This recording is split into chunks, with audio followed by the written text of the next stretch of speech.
It's not nice to fool Mother Nature.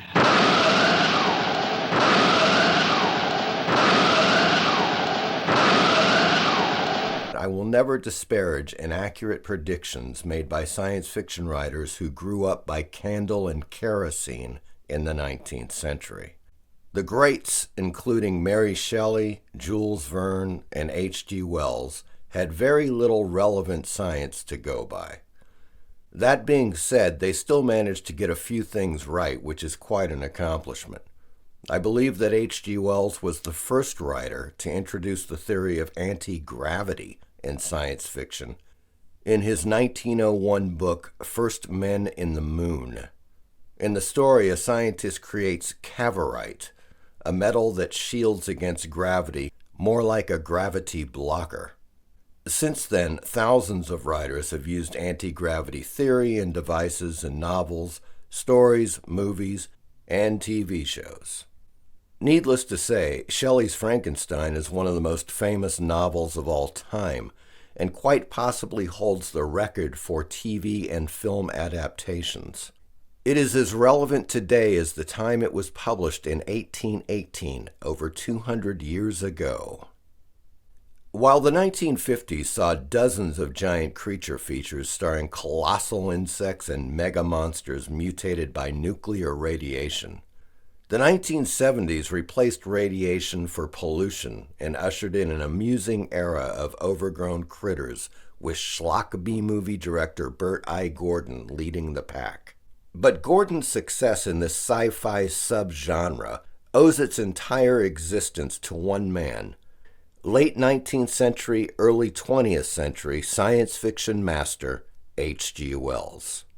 Born in England in 1866, Wells is rightfully famous for such masterworks as The War of the Worlds and The Island of Dr. Moreau, which we will cover in a later episode. However, a lesser-known novel titled The Food of the Gods, published in 1904, would end up inspiring, at minimum, a few dozen sci-fi movies of varying degrees of quality in the latter part of the 20th century, many of them directed by Bert I. Gordon. Gordon was born in 1922 while Wells was still very much alive.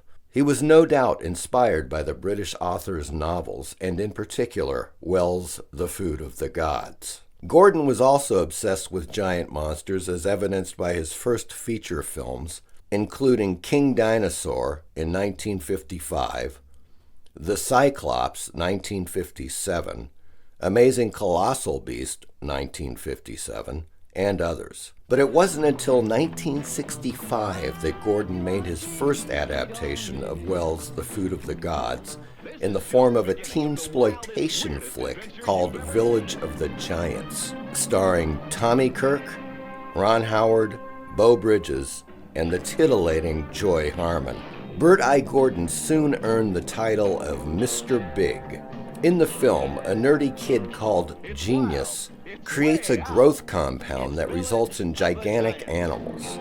A group of teenage delinquents get their hands on the compound, and their giant size make them a terrifying threat to the townsfolk. Despite its crude, low-budget effects, Village of the Giants is well worth watching as a textbook example of 1960s teensploitation films. There is a link to the film in the description. In the Wells book, The Food of the Gods, the substance called Heracleophobia is created by scientists that grow children and inadvertently other animals into giant mutations. Eventually, the townsfolk grow to resent the giant children and the monstrous changes to the local fauna. The book is largely thought to be more of a satire than a serious work of science fiction on Wells' part. From LibriVox.com, quote, Wells takes potshot at every member of society. Scientists, ministers, charitable heiresses, revolutionaries, and everyone in between. Yet in the end, Wells shows his faith in both humanity and its never-ceasing progress. Unquote. But Bert I. Gordon wasn't satisfied with one adaptation of Wells' novel. 10 years after Village of the Giants, he directed The Food of the Gods, starring Marjoe Gortner and Ida Lupino. This 1976 B-movie extravaganza finds football star Gortner taking a little vacation on an island, only to discover that the place is crawling with oversized critters who have eaten the naturally occurring growth compound bubbling forth from the earth behind Ida Lupino's ranch. Like any quick-thinking entrepreneur, she's bottling the stuff while giant wasps, rats, and chickens dispatch the townfolk in gruesome and sometimes hilarious ways. Hello?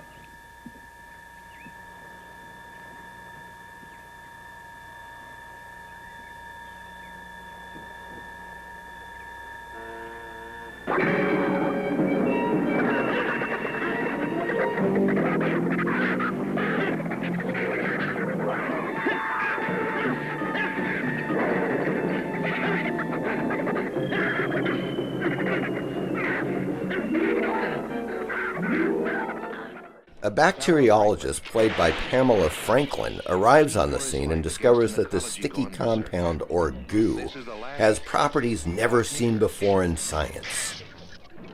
Soon, everyone is being menaced by the oversized atrocities, culminating in a spine-tingling showdown with the giant killer rats. In essence, Gordon used the title of Wells' book to make another adaptation that is even looser than his original effort, Village of the Giants. And Gordon still wasn't satisfied. He came back a year later in 1977 with Empire of the Ants, starring Joan Collins and Robert Lansing. This time, the titular monster Hymenoptera terrorizing people in the Florida Everglades.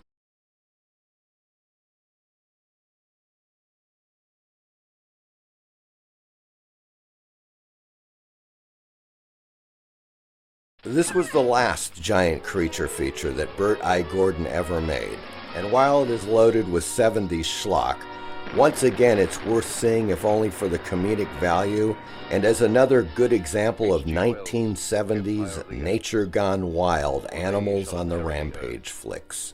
See link in the description. According to IMDb, it looks like a new adaptation of The Food of the Gods is in development. Not much info is given except this tantalizing image on the movie page. Guaranteed there will be a ton of CGI, but perhaps they'll throw in some animatronics and other practical effects. We shall see. I hope you've enjoyed this episode of Room 101, and please like, share, and subscribe. Thank you.